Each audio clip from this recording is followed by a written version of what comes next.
Hello and welcome to this Guardian Live event. I'm Faye Carruthers, host of the Guardian Women's Football Weekly podcast. Tonight, I am so delighted to be speaking to Arsenal and England forward and, of course, European champion Beth Mead.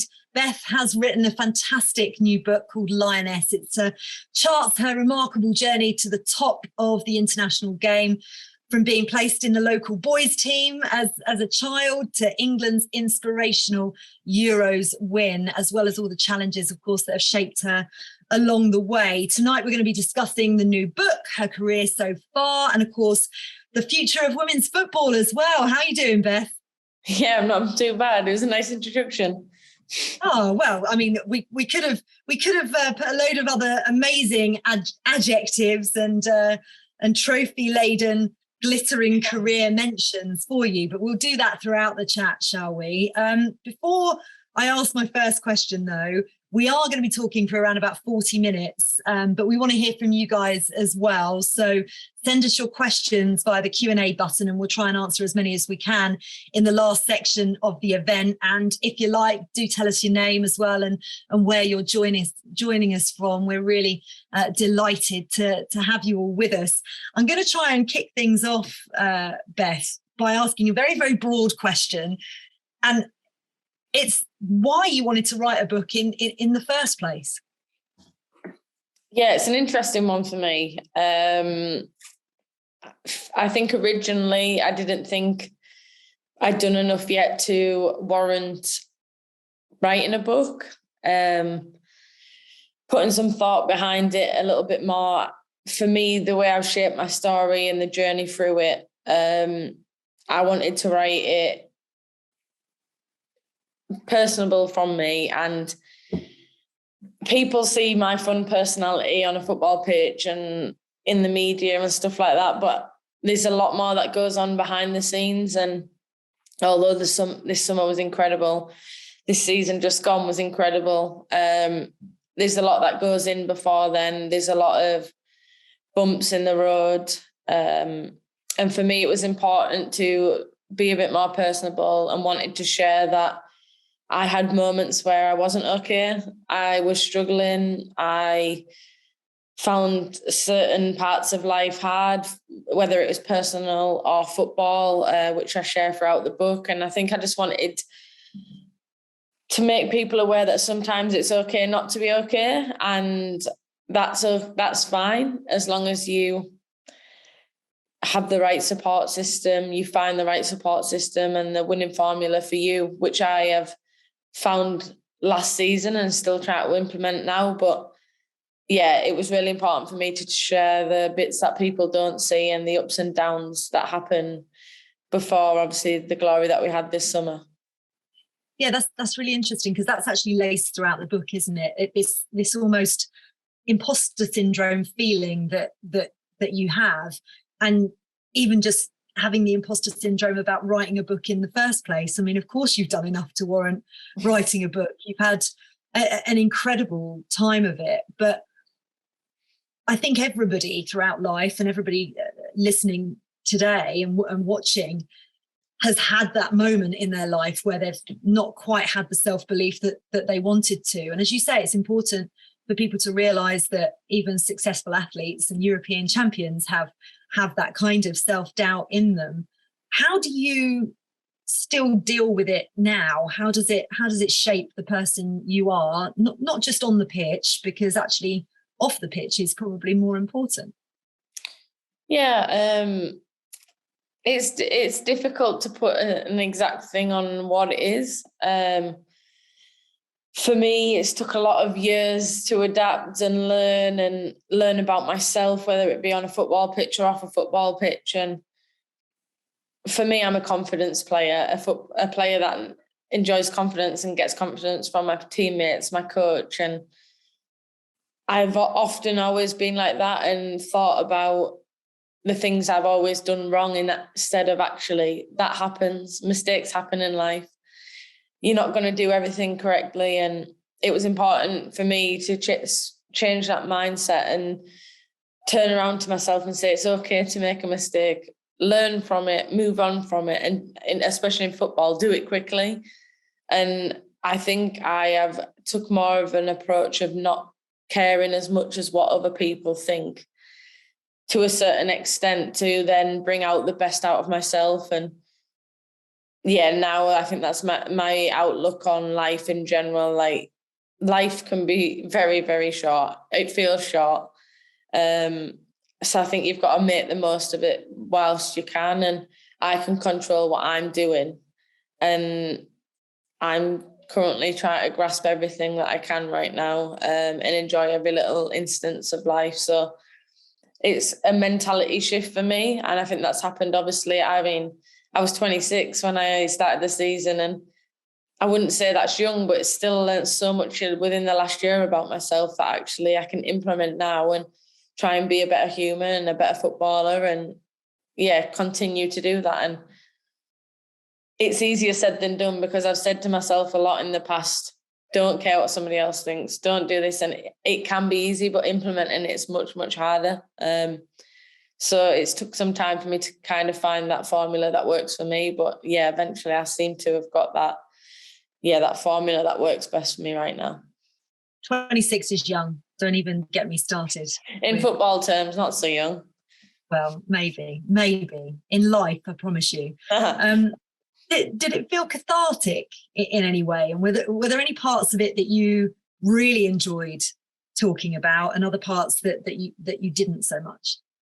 Do you know what? It was actually quite a refreshing process to write and talk about a book. I think for me, it brought up good and bad memories from the past. I got to kind of relive the Euros again.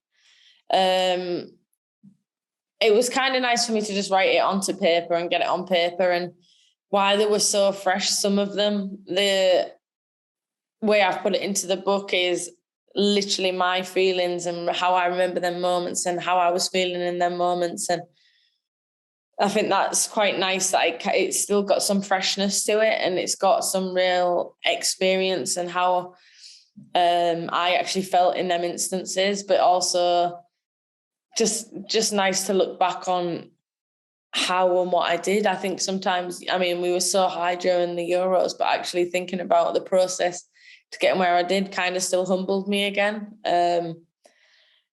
But yeah, it was really nice to revisit them moments, and both past and present. So yeah, I enjoyed it. It was very refreshing to kind of put it onto paper. I guess it's, for me, memories in a book. So yeah, it was nice for me to do. I loved reading it. There were so many things that made me chuckle, including your brother's robot, who you used to torment him with. But you know, your parents, June and Richard, they're ever present throughout the book. I've seen them at many England games. That lovely photograph as well that Jem Beattie took of them at the Euros final, holding hands, watching their daughter lift the trophy, was just, got me straight away. But how do you even begin to go about putting down in writing and summing up the influence that they've had on you? Don't think there's enough books in the world for me to write of what influence they've had on my career and my life in general. I even said to him, like, we've won a Euros, what an amazing moment and time for us to cherish that moment, but it still doesn't feel like enough to give back to them for what they've done for me throughout my career. And I wasn't the easiest child. As I speak about in the book, my comfort zone, I wasn't very good at coming out of it. My dad and mum had to push me, and we had numerous fallouts, arguments, throwing my kit in the bin. And they were right. And I have to hold my hands up and say, yes, they were right. And thank goodness they were, because at the time, with certain things, I didn't want to push on to develop more. I wanted to be a big fish in a little pond, and that was where I was comfortable, but actually it wasn't the best thing for me. And yes, our parents can be biased, but they knew that I had something special in football, and they didn't want to see me waste that. So in them instances, I'm very, very much appreciative for what they've done for me. And even just things like my dad drove me to every single session, 45 minutes, an hour. And then obviously Sunderland, that's another an hour and a half added to the journey. So my mum worked 2 jobs to put the petrol in the car, and they're nothing that I ever asked for them. They wanted to do that for me. And I am very appreciative and know how lucky I am to have that support throughout my career. And they still do it now. I'm still growing up. They still tell me certain things now are my biggest critics. So they keep me grounded. But yeah, honestly, I couldn't write enough words in the book to thank them for what they've done for me. That's what parents are there for, to tell you when you're wrong, and they do know best, always. But of course, your dad knew best in terms of what was going to happen to you in terms of being a footballer, and the help that you got. I mean, God, crazy when you look at the hotbed of talent that's come out of the northeast of England. And we'll go through some of those names when we talk about Sunderland shortly. But playing with California boys, moving to then the girls, and then your time at the Borough Academy was actually what jumped out at me, because I found that really interesting. You talked about being an instinctive player, but that wasn't what football was like there, and you felt like an actor performing on a stage. Could you ever imagine? I mean, I'm sure at some point in your career, when you talked about not even being able to imagine being a full-time professional footballer, that you couldn't have even seen lifting a European championship. But I wonder, back in those academy days, whether you knew that academies could potentially improve and how they would improve. And with that in mind, could you ever see yourself, having had that experience, setting up your own academy at some point in the future? Yeah, I mean, for me, the academy was important. I started in a club called California Girls. I then went to Middlesbrough Academy, which obviously I then had to choose between the two, which was, again, one of my comfort zone things that I had to get used to. But at the time, Middlesbrough Academy was the best of the best in the area. And it was important, I think, for me then to go there to develop as a player and set myself up to give myself half a chance. I was still a girl from the middle of nowhere. I had to do something to be seen. And still at that point, it wasn't a reality to become a professional footballer. So this was just a young girl hoping that, yeah, she could go on to do something, but she didn't actually know what it was. But I would love to set up my own academy. I think for me, it's important to, one, get the experience from someone who's been there and done that, ask the questions, learn from them types of people. And for me, I loved the academy, but still never really had anyone who was there to look up to. Or I think Jordan Nobbs was the next person I knew who was above me, and Jordan obviously was only a few years older than me. So for me, I think that it would be quite a nice thing to do in terms of teaching the next generation, giving them the opportunity. But yeah, I mean, it would be pretty cool to have your own academy, I guess, and have the next generation, you know. I think a lot of us girls say, like, because of the pathways that are available right now and how much the game has grown and the opportunities that are available, they're going to be 10 times better than what we are now. So it's quite worrying that they're going to make us look really bad. But no, it's exciting at the same time to see that. And I can't. Hopefully one day I can do that and have them running rings on me. No, I'm sure they will. But you know, what I love about this England side in particular is the nods to the past and the gratitude to the players that went through so much to get us into the place that we are in now. That move from Middlesbrough to Sunderland was a big decision. You alluded to it a second ago. Jill Scott, Steph Horton, Carly Telford, so many names, Jordan Nobbs, as you mentioned. But talking of your experience in Sunderland, I love that Jermaine Defoe wrote the prologue at the end of the book, and you talked about him taking you under his wing up there. How much of an influence has he had on your career, and how often do you speak to him now? Yeah, we catch up every now and again. Obviously, he's down the road at Tottenham. We're the enemy now, but no, we do. We catch up quite a bit. Yeah, he was incredible. I think it was the first time, obviously, we'd just become full-time, a group of us at Sunderland, and we had breakfast and lunch. We had it with the men. Like, they were so on board with it, and they seemed so far ahead of what was happening already in the women's game, considering the position the women's game in Sunderland was.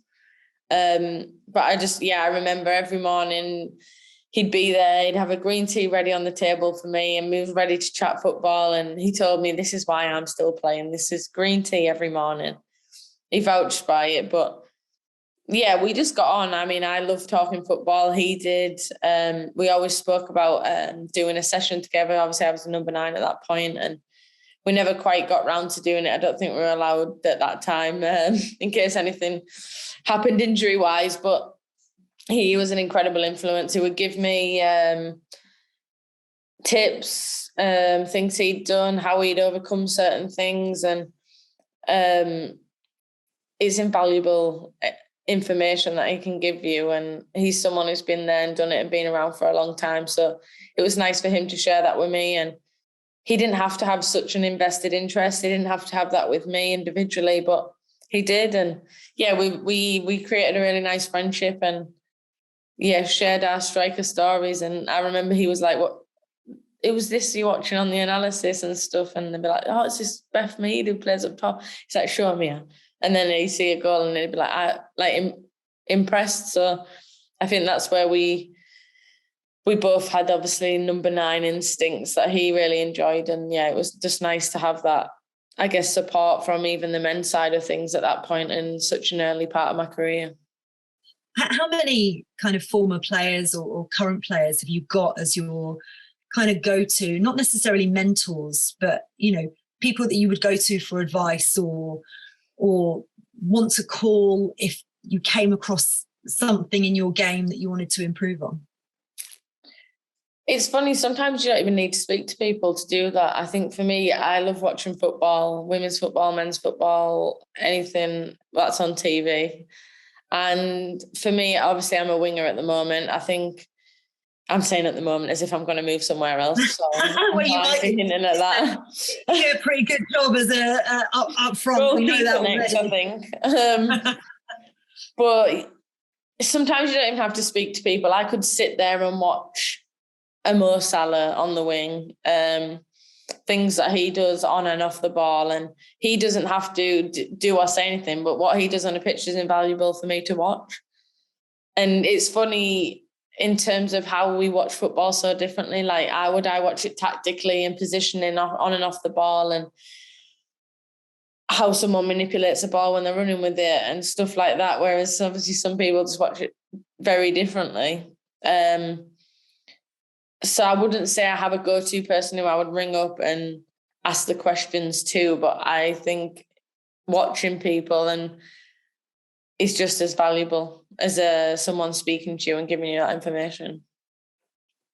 We talked about comfort zones earlier on, and correct me if I'm wrong, much as that phrase comes up quite a lot, from an outsider looking in, I always feel as if we see the best Beth Mead when you're taken out of your comfort zone and almost have to fight. Would that be a fair assessment? Yes, I would say so. I think I'm very bad at getting there, but once I do, it's the best thing for me. And yeah, I think for me, just that little bit of instability sometimes focuses me more and gets the best out of me. And yeah, for me, it seems to have worked so far. I think obviously my move from academy to Sunderland was the right move. I then obviously had the same thing that I actually didn't go to Arsenal the first year of them wanting me. I waited a year and did my first season WSL with Sunderland. Could have been quite a gamble, and that was actually more not because I didn't want to be out my comfort zone. I wanted to gain the experience of playing at that level. I could have gone to Arsenal and maybe sat on the bench for a year or so. So for me, playing for Sunderland was that was great experience for me. And yes, a little bit of a gamble. If we hadn't have done well, would Arsenal have wanted me the following year? But again, that was me believing in the team and the squad that I was a part of, which had a massive effect on my career. But yeah, it's a fine line and a fine balance to getting it right, I'd say. Yeah, it is, and same with the imposter syndrome as well, and combating it. When I got to the chapter titled "Happy in Who I Am," I found it really fascinating, because you talk about your first girlfriend and that you've never actually labelled yourself as gay, and right at the end of it, I thought it was really important. You said you really want to help bridge the gap between men's and women's football when it comes to the perception and acceptance of homosexuality. It's something that is talked about all the time. We talk about it on Women's Football Weekly, on The Guardian as well, and how you balance doing that. But how can you do that? What can you do to affect that? I mean, for me, being me can affect it. Being normal about the situation that it is. I think within the women's game, we've never had to sit there and openly say or put a statement out or do anything. We have just been ourselves. We have put into the world, this is who I am, not in your face, not a statement, just as it's normal. I put on a picture with me and my partner. It's not because I'm sat there telling everyone, it's because that's my partner I want to put a picture on. Whereas obviously in the men's game, it's quite hard that they put a full statement out. It becomes a big news story. And obviously it's not, the culture's not as accepting still, even though we're in the 21st century and it should be the norm. But yeah, for me, I just want to help them feel like that can be the norm. And I understand that, again, it's harder, especially in the men's game. Unfortunately, the culture is very different to what it is in the women's, but the more it becomes the norm and the more people that do it, then becomes the norm in the world, as it should be. For me, happiness is the main thing for people, and I'll never get my head round, you can't help who you fall in love with and you can't help who you're happy with. And for me, that is the most important thing in life, not what other people's opinions and whatever people think. And if I can help in any way and help that become the norm more, then that's what I want to do. And obviously I've openly spoke about that and would love to help with that. So yeah, it's something that hopefully in the future we can work towards a little bit better. Yeah, and you can't help who you fall in love with. And the person that you fell in love with, you actually weren't too keen on when they first joined Arsenal, which did make me chuckle throughout the book. For anybody who doesn't know, and of course there were ripples of excitement everywhere when the first photos of you and Viv Mead came out together, and when she arrived and you heard, I mean, we've skipped over a whole section in terms of what happened to you at Arsenal and being moved onto the wing more, but just tell everyone exactly what it was like when she first joined the club and how you were feeling. Well, obviously at the time I was a number 9, and obviously this girl called Viv came in, and I happened to not be a number 9 anymore because she was better than me, which I'm not denying. Obviously seeing what she's done, but yeah, I had to learn my new position out wide. I got pushed out of the way for her, but yeah, me and Viv have always been friends, but we've never at the beginning had that much time to, outside of football, spend it with each other. Circumstantial, obviously, but yeah, turned out very differently, and we joke about it now. I don't think we'd ever expected it or to be together, but yeah, weirdly matched very well and balance each other out very well. But yeah, it wasn't my ideal start when she banged me out to the wing. I can imagine the sense of humour you both have, because she's very dry as well. Mm-hmm. And when I saw the Ballon d'Or arrival and somebody had put Vivianne Miedema and guest when you were nominated. My favourite picture of the year. Oh, I mean, for me, we found it very funny, and I think she put it out there, obviously, to kind of make her one a little bit of a statement. The fact that had been put, I just finished second in the Ballon d'Or, but I was her guest still. Forever living in Viv's shadow. No, I'm joking. No, we found the funny side of it. Obviously, it was an interesting one, but yeah, Her humour is very dry, to say the least. Very, very Dutch. I'm interested. I mean, we'll talk about this a little bit later on, but it did make me chuckle. You as teacher's pet with Serena and sharing the Dutch that you've picked up. Yeah. But we'll go into that in a sec, because I want to talk about Arsenal and silverware in particular, because there were themes throughout the book of you're just constantly hungry and constantly want more. But that first piece of silverware that you lifted with Arsenal, the Conti Cup, you spoke about that much more briefly than you did the 2018 FA Cup final defeat to Chelsea. And I found that quite fascinating. Do you find that the disappointments stick with you longer than the successes at times? Yes, I think it's very much as professional footballers, we do so many good things on the pitch, but the one thing or two, a couple of things you do bad, you remember more. And I wrote about it because in the FA Cup final, it hurt. Like it was a hard one to take, and you remember them moments more so. And that's why I think for me it's really important, like when you live the highs, live them and remember them, because you don't remember them as much as the ones when you're low. But yeah, it was just obviously amazing to win the Conti Cup. But Wembley in front of that many fans, getting beat to Chelsea in an FA Cup final, something I've still not won. Yeah, it was a tough one to take, but there's sometimes the learning curves that you need in life and in football to then make you a better person, better footballer. And they're key moments that sit with me, but for also good reason. Yeah.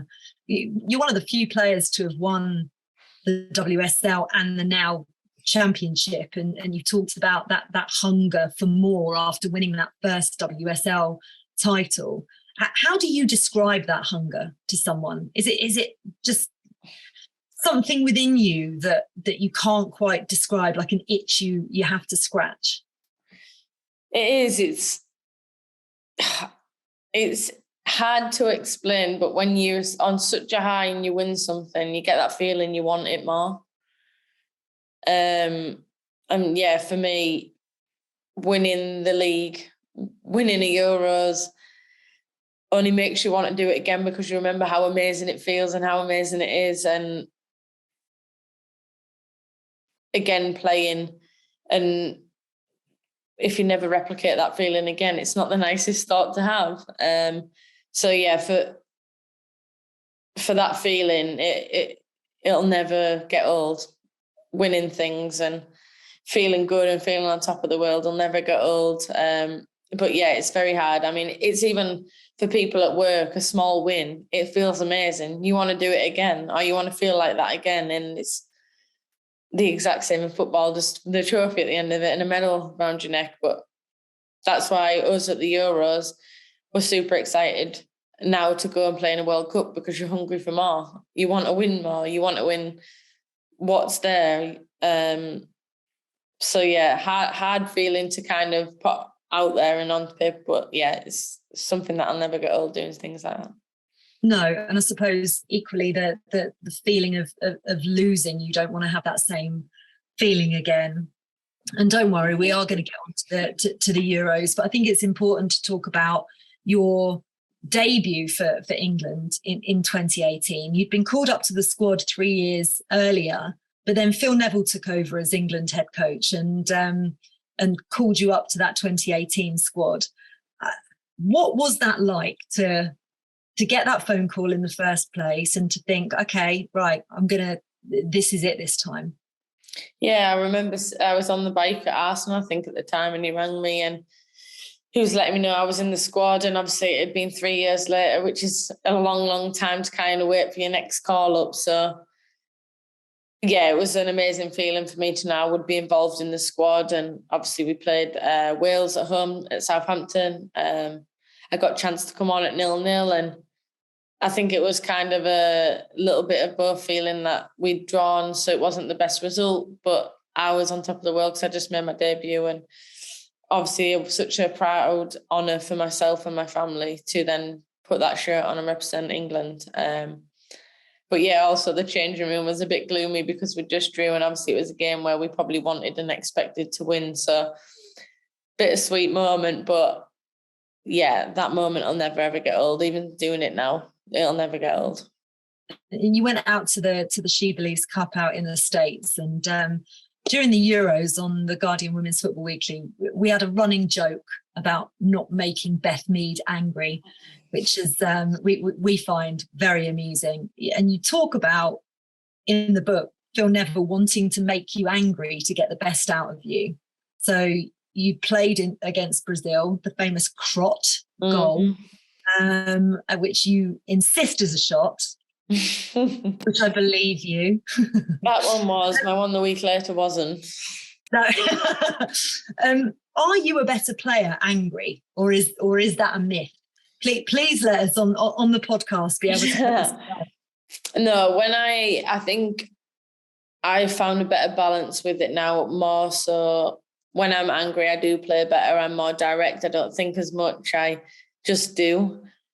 But could overdo sometimes and be too overeager. And I think for me now, I've been so much better at managing and getting that fine line of being angry but keeping it level and in the right place, should I say. So yes, I am better when I'm angry. Yes, Phil would try and make me annoyed before some games just to try and get that out of me, but I feel like I can create that energy myself now than somebody else having to do it for me. Yeah. I need to talk to you about Hege Risa and that Olympic squad. I mean, first and foremost, I'm assuming everybody watching this is going to know what exactly happened, but obviously huge amount of disappointment not being taken out to the Olympics in Tokyo. You talk about Hege Risa in the book extensively. Have you spoken to her since? First and last conversation was that conversation. Wow.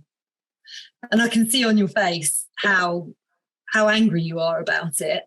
It's in some ways, because I know that, you know, we've talked about this on the Guardian Women's Football Weekly on numbers. You come up quite a lot on our pod, actually. But Moyo Abiona is on with us tomorrow, and she says what we all think is that being left out of the squad appeared to be the kind of turning point in your form.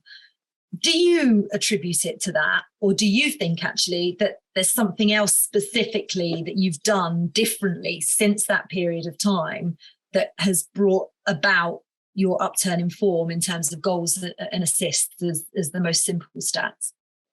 Yeah, I think people have thought for a long time that my main motivation was Hege and try to prove her wrong and not selecting me for the Olympics. But for a little while, I could probably say that was, obviously speak openly in the book about the conversation I had with her and how I felt and what state I was in at that time. But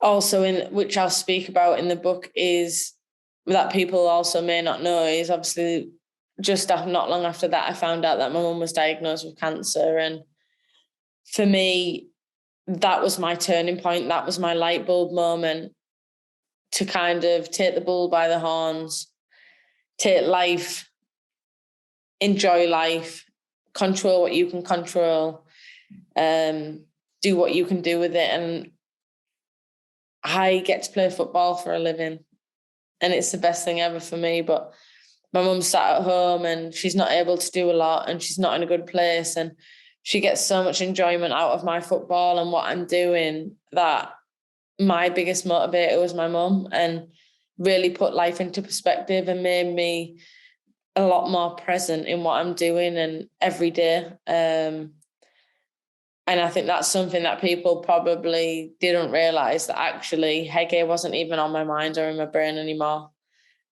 It was my mum and her happiness, and she was my main motivator.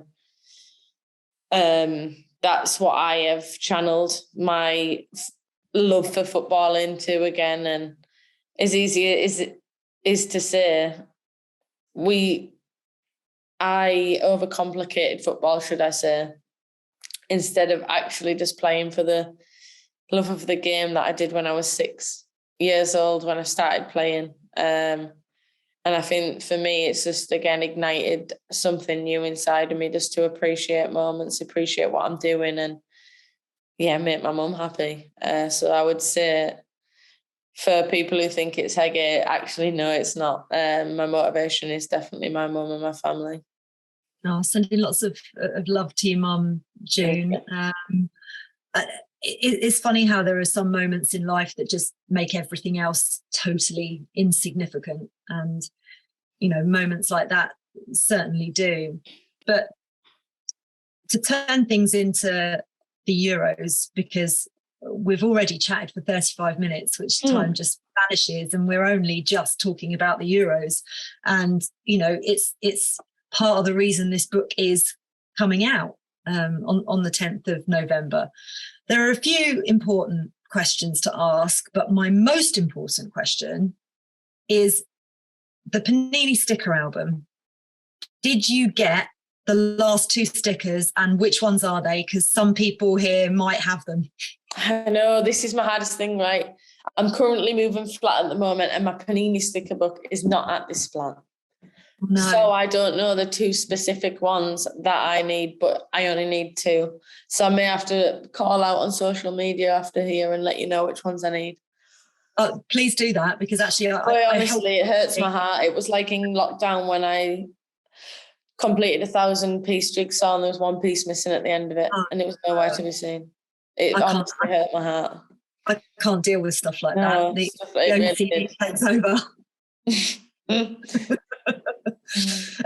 Did you have all the England squad? I did have all the England squad. I want to say it's a player from Belgium and a player from Switzerland that I'm needing, but I don't know what the numbers are.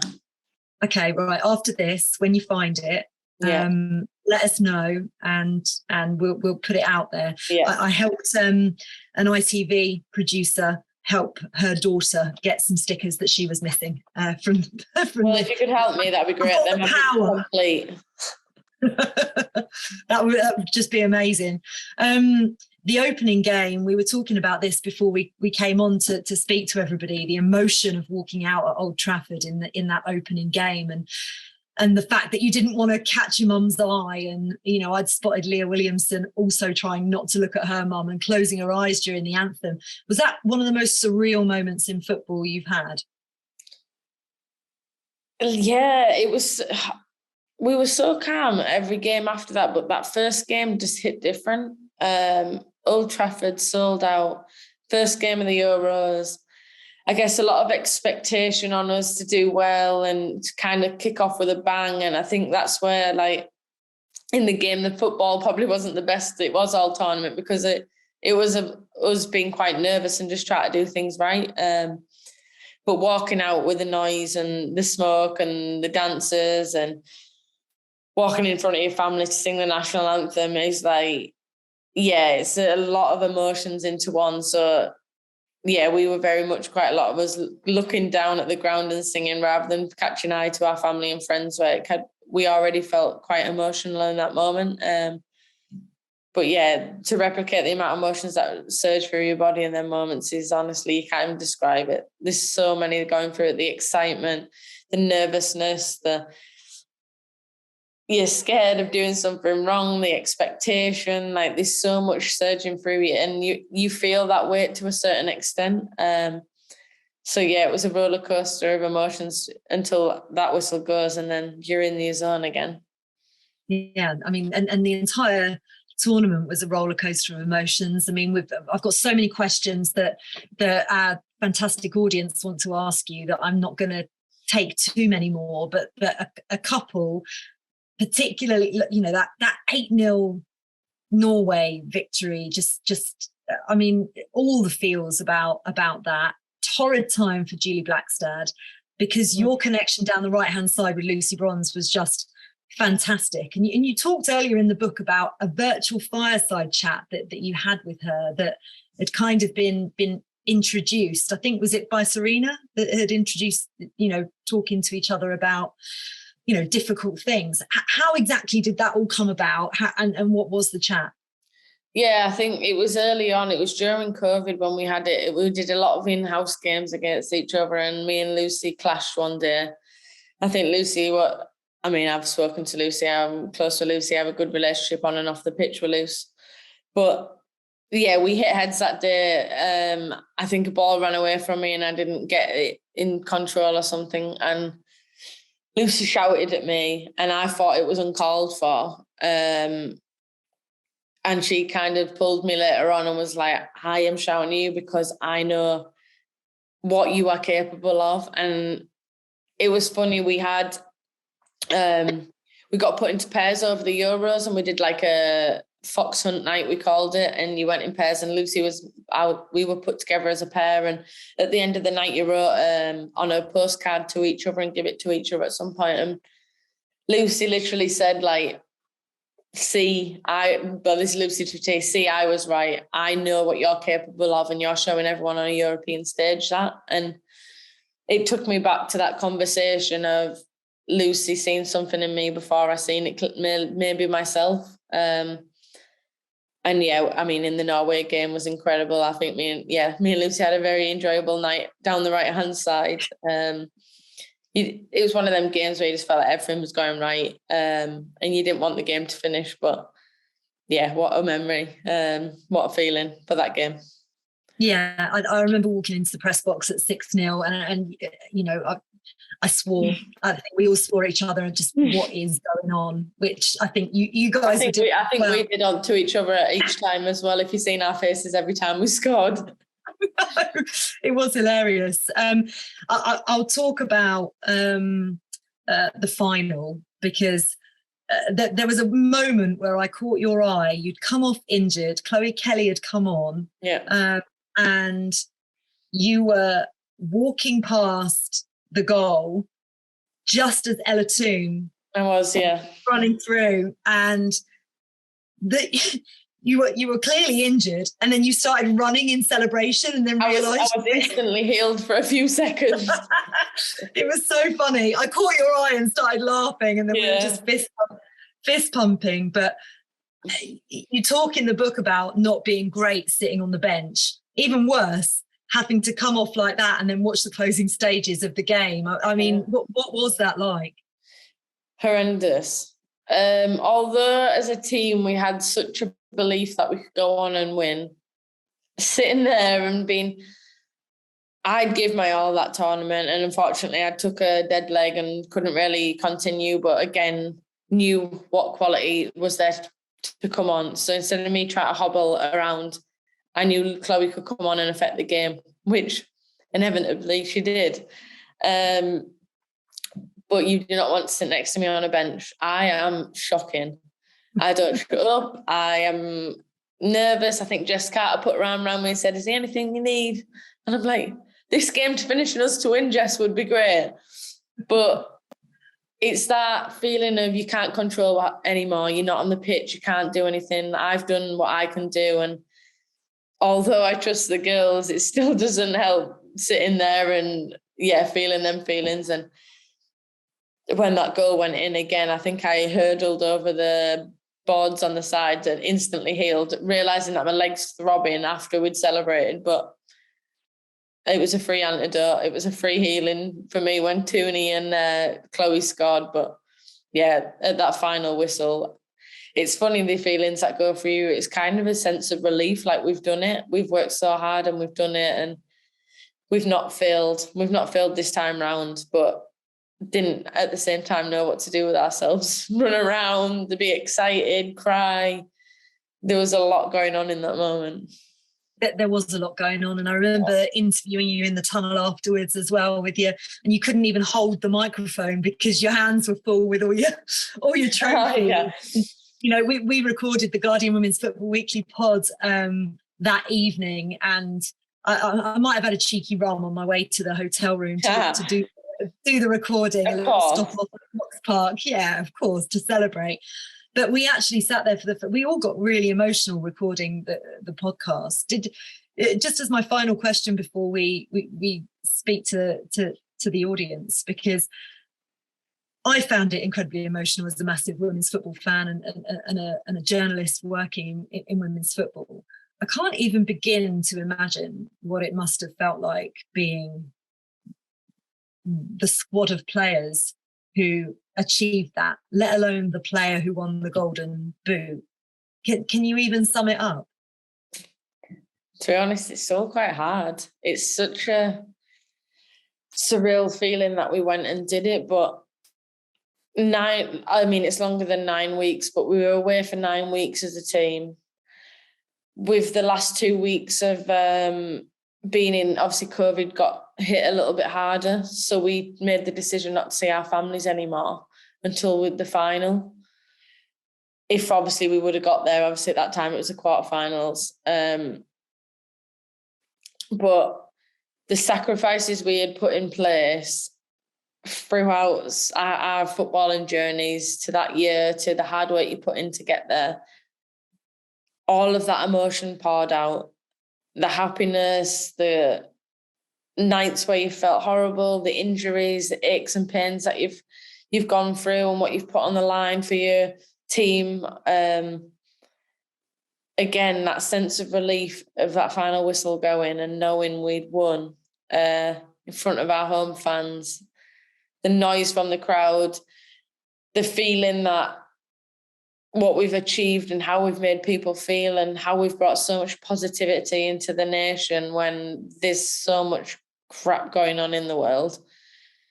It was an emotional but very, very happy evening. And I think for me, going back to family, I won each award when I went up for it. I lifted the trophy, I got the medal, we paraded around the ground, but my main moment and what I wanted was to get to my family and just sit and take that moment in with them. And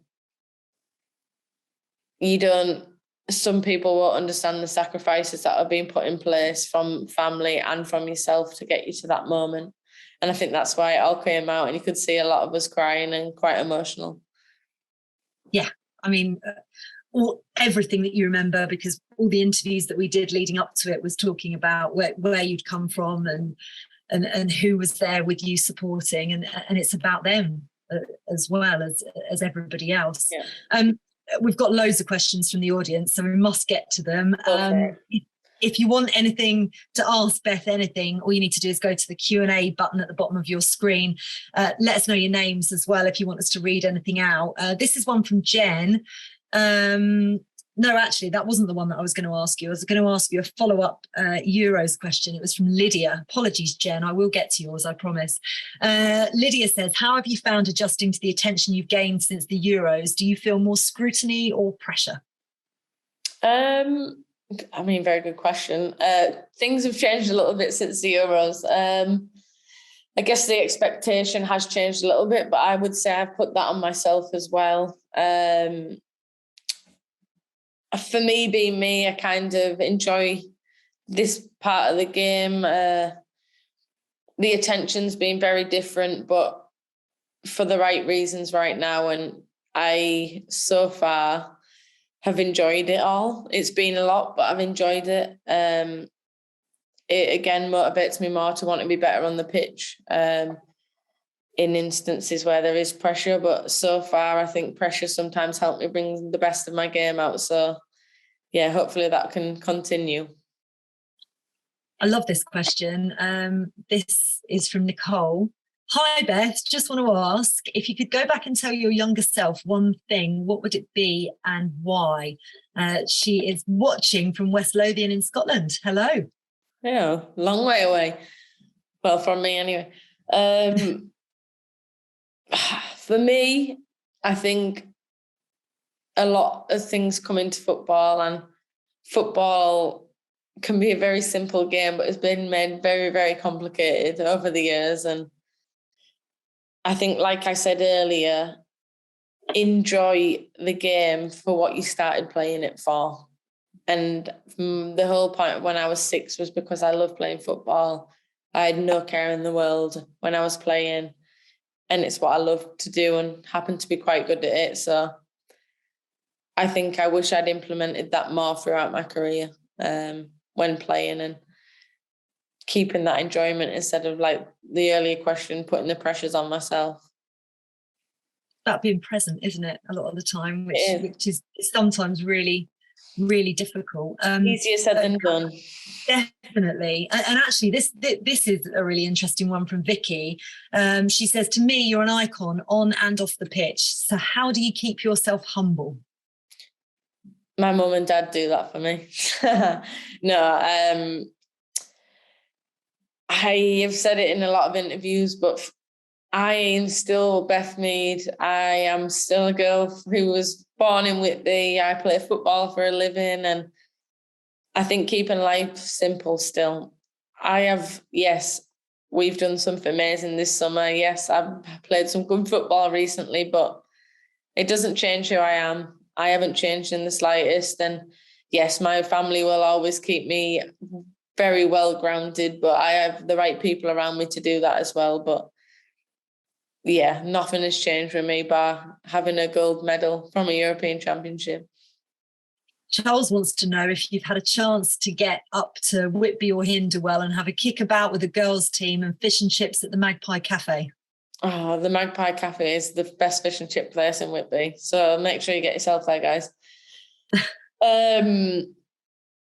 I haven't been home since the Euros. I went straight on holiday, got some time away, spent a bit of time in London with my family, and then went straight back into football. So I actually haven't been home yet, but I'm really hoping to go back at Christmas, hopefully kick a ball around with some people there and go home and see the family and catch up with everyone. Oh, that would be lovely. It would be lovely. Long time coming. That kind of goes into what Natasha has asked, actually. She says, when thinking about personal sacrifices you made or you make for football now, how do you decide if it's worth it? I think it's a hard one. You'll never know. I think you've got to be willing to want to make them sacrifices if and what you're doing, if it's football, whatever it is, you feel like it's worth it, then that's the right decision and you're making the right decision. But you'll never know until later on in life, whereas I can turn around now and say mine were very much worth it. Rosa wants to know, what have you found the most challenging thing about being a professional footballer, and how has it been coping with the added fame since winning the Euros? I mean, for me, I live and breathe football. I love football. I don't really have a bad thing to say about it. So yeah, in that aspect, I'm quite lucky in how my football career has kind of panned out. Again, probably going back to what I said earlier, breaking the comfort zone, not being home too much is a tough thing. Not seeing family as much as you'd like to is a tough part of it. But the fame side of things, yeah, being very different. Walking down the street, doing things different. I think I've got to be very much aware of if I'm being a clown out and about these days. But nothing, again, not changing me. If people would want to come up and say hi or have a chat, I'm very open to do that. And I'm probably most approachable out of all of us anyway. But what's been the most kind of surreal pinch me moment? You know, all these different award ceremonies and things you've done, that fantastic cover shoot and all kinds of things that you've managed to do since lifting the trophy. What's been the weirdest? I mean, writing a book's pretty out there. Yeah, I mean, there's been a lot of surreal moments, to be honest. I don't think you could capture one. Writing a book, being on the front cover, like you said, going to the Ballon d'Or, finishing quite high. They've all been quite high. You finished second. Well, I was still the guest though, so it says it all. So. They've all been pinch me moments. It's since we've won, being in Trafalgar Square in front of that many fans, people cheering us, pinch me moment. Honestly, it's been an insane journey since we've won that Euros. Yeah, it really has. We've got loads more questions, so I'm going to try and rattle through them and squeeze in as many as possible before we finish. Natalie wants to know, which defender have you most enjoyed playing against? For in general, ever? Are we going for? Yeah. I mean, I've played against Bronzy a lot. Bronzy's a hard one to play against. She's very athletic. You think you passed her and she's there again nibbling at your heels. So I always had a good battle with Bronzy when I played against her. So she's probably one of my hardest ones to play against. I also, random one, very good friends with Tori Williams, who plays for Brighton, and we honestly bump into each other and just laugh the full time we're on the pitch, which is never ideal because of our friendship that we have. But that's a different type of relationship on the pitch. But that's a random one, throwing that one out there. Love it. I have that on the netball court. It's awful when you're playing up against your friends. Literally, it's so much harder. You just laugh at each other, you do something silly and it ends up, You forget you're professionals. Yeah. I promised I'd get Jen's question. How will you prepare mentally for the World Cup? And do you think it's going to make a difference being in a different time zone and that far away from fans? Yeah, I mean, Australia could be the most possible furthest place we could go, really. Australia and New Zealand, sorry. At the moment, I'm trying not to think too much about a World Cup. I think we've got a lot of games both for club and country before then. And again, I never want to suggest I'm ever going to a camp. I think I need to earn the right to go to every camp like every single other player. And yes, it's an exciting prospect to think about going to a World Cup, but there's quite a few big games coming up before then, you know, the Arnold Clark, the finalists tomorrow against Brazil at Wembley. So, try not to get too much ahead of myself. And I guess as a team also don't want to do that either. Got a really kind of forward-thinking question because, I'm fascinated to know your thoughts as the game grows exponentially at the moment. Kim wants to know, what are some of the new challenges that the next generation of young female footballers might face as the Women's League continues to gain popularity? I think in the day and age, it's probably going to be expectation and opinion from probably fans and media. I think the more the game grows, the expectation grows. And I think, yes, sometimes you're not going to have a good game, but it may get scrutinised a lot more than it has been in the past. And we are seeing that more so now. And it's part and parcel. People are entitled to their opinions, but I think that is a part of the game that will continue to get bigger and grow. Yeah, and Charlie wants to know, with the WSL teams increasingly signing players from around the world, is that going to stifle the progression of young UK players? Yeah, I think it's difficult for the girls. Obviously, the young girls are working hard. We have a lot of them at Arsenal training with us and try to get the experience. But it's a tough one. You want to be the best league in the world. You want the best players to come over and play there. And that's happening now. But yes, it is becoming increasingly difficult, obviously, for the younger girls coming through at England. But all I can say is be patient. Their time will come. That's a very, very good piece of advice.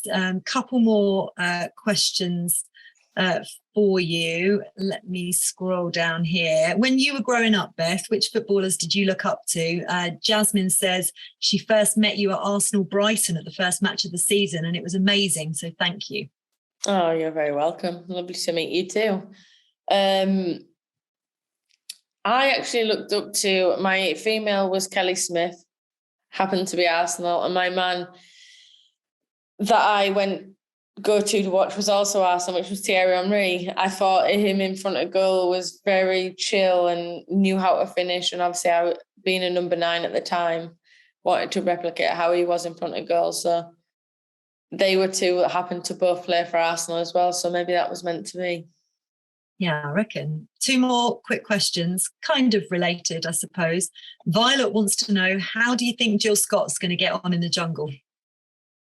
I'm going to put it out there already that she's going to go out there and win it. I know Jill is a human being, and she is an incredible human and a funny woman. I can't speak for with creepy crawlies and things like that. But I think Jill's an amazing human, and for me, I'm already topping her to win. Oh, without a doubt, she is crowned come Christmas. Honestly, she's going to be queen of the jungle. You heard it here first. Definitely. And the final question is from Pete down in Southampton, which, I might ask you whether that's what you might do. He wants to know if you've had any thoughts yet about what you'll do when you hang your boots up.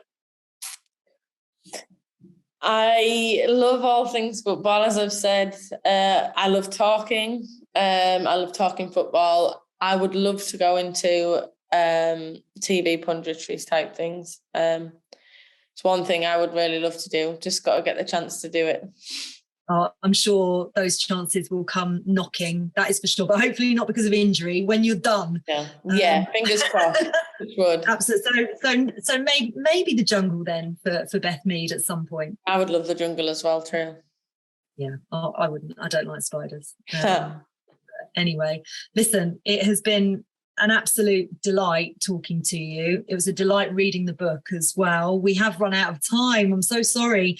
I really hope we were able to answer as many of your questions as we could. A huge thanks to Beth for such a fantastic and insightful conversation. It's been a pleasure. Best book, The Lioness. It's just called Lioness, not The Lioness. It's available on the 10th of November.